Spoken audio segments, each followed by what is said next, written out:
I start the clock.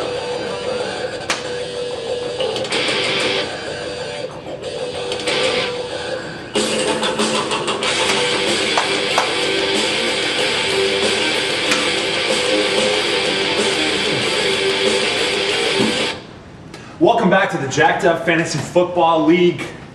It's the Week 1 recap show. I'm your host, Commissioner, along with my co-host, who is back after a 1-week holdout. Yeah, that's right. Breaking news here. You pulled a Darrelle Revis where you felt like you've outperformed your contract. Well, the league office got a lot of phone calls and didn't like the way the show was headed with the single format and thought I was important enough to come back. So. Well, I'm just glad that between our agent and your agent, you guys were able to work it out and you're back. It's definitely easier doing this with you here. Again, hosted by the back-to-back league champion Archon Tigers, the commissioner. Let's recap every game last week. New format this year. We're going to have 2 shows, one to recap each week's games and one to preview week 2 or preview every week's games. So we're going to have 2 shows every week. If you want to look at the preview and the recap, all you got to do is go to the league news on our home site and it'll all be posted for you. Let's start with the prime timers and the Serve Destroyers.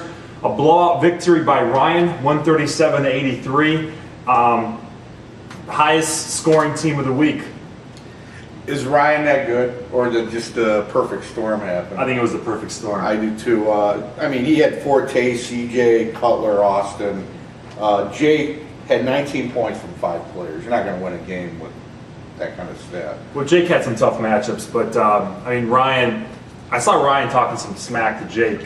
Right. It wasn't even over yet, and he was kind of calling him out. And just to spit on his grave, he picks up Brandon Jackson. Or was it him that picked him up? That's Randy. Oh, Randy picked. I mixed these guys up. Sorry about that.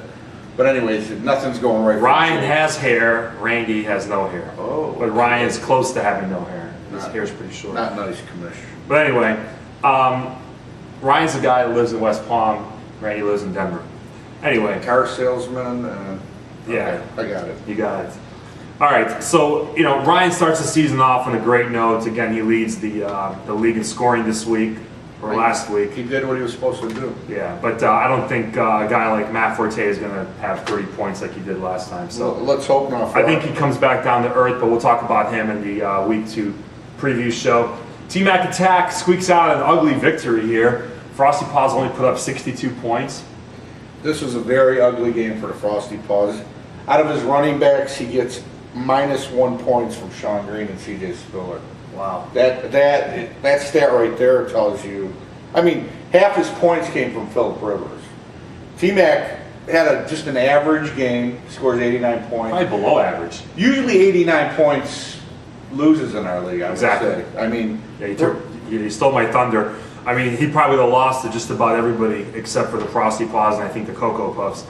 But he won. That's all that matters. He's 1-0 and he's undefeated. I mean, you won a few games last year where you scored 70 points. Hey, so. we all do that every year. A win's a win. Frosty Paws was just so bad. I mean... Well, didn't we call him being the second worst team in the league this year? Yeah, but I didn't think that CJ Spiller and Sean Green would go with -1 points. I thought they would each score at least.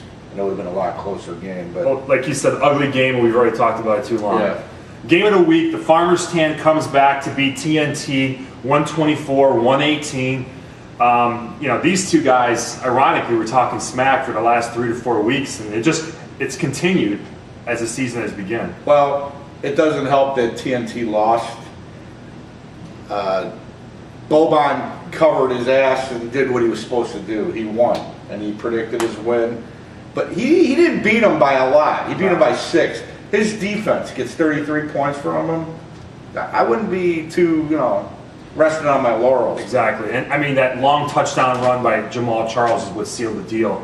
But, actually, not only was he talking smack, he wanted to come on the show live. Yeah, I talked to him minutes ago, actually. Okay. And, we'll talk to him next week. We're still ironing out interview process. Yeah, you have to call our producer. You can't just call minutes before the show and ask to be to call in online or live. So, but hey, good victory, though. I do have a quote from him. He said, Anthony not responding to what he said says it all. He's a bitch, and he beat his ass. And he looks forward to doing it in the future, too.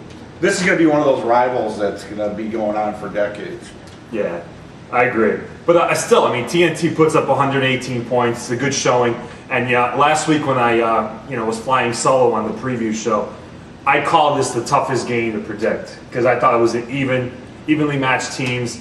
And Remember, we made fun of his Joseph Adai draft pick. I think if he would have had a decent second running back in addition to Aaron Foster, he wins this game.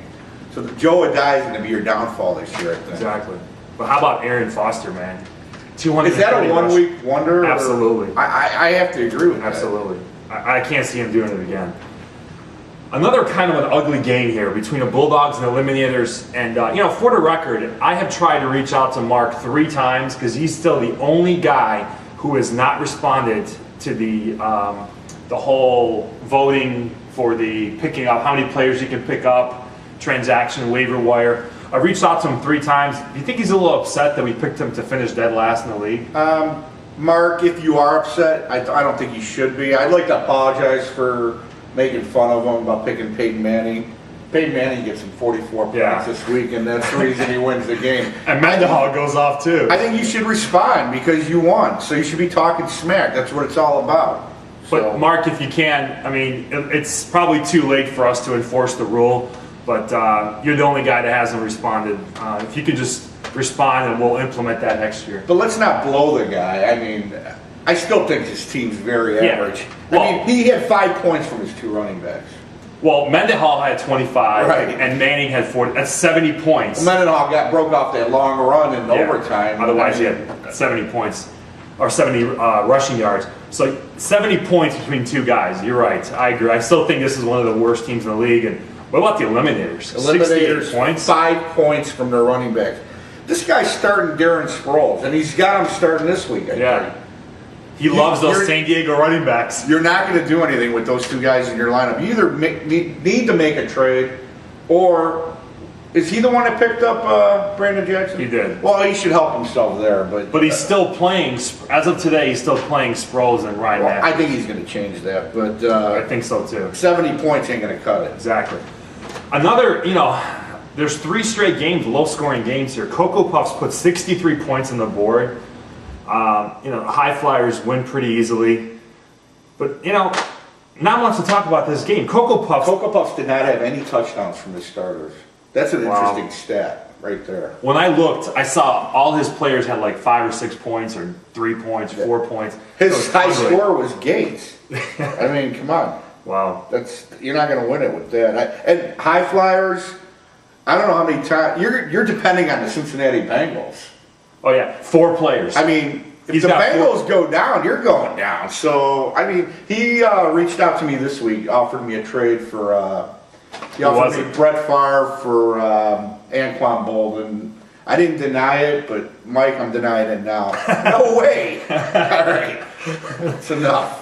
There you go. Well, he's got to watch the show to find out the answer. But yeah, I mean, 4 Cincinnati guys on one team starting every week. I don't know. I mean, that is definitely the textbook definition of putting all your eggs in one basket. So we move on to our matchup here, and I'm glad that you showed up this week where we can actually talk about this game a little bit live. I mean, your team just did not show up to play. I mean, I didn't have a great game, but your team was just pretty bad. You had a typical Archon Tiger type game. You had solid performances from every position. It wasn't beautiful, but you know my formula. I like to get 12 to 15 from every player. That's exactly what you did. Yep. But let's not, rest on that. No. I had 0 points from my starting quarterback. I understand. But, I mean, a win's a win, and I congratulate you on that. But, I mean, it's true. I mean, Cobb went down with a concussion. You lost by 35. Who knows if he really could have scored that many points. But it's tough. Yeah, it's tough losing your quarterback in the first quarter.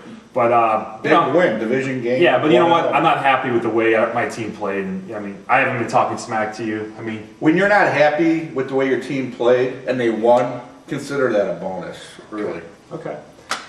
But I mean, I think your team is better than what it showed last week, and we're going to talk about the preview show in just a few minutes. But anything else you want to talk about before we recap the preview show? No. I mean, pick-wise, I went 4-2, and you went 3-3. But then again, I mean, How did I go? I thought I agreed with you on everything.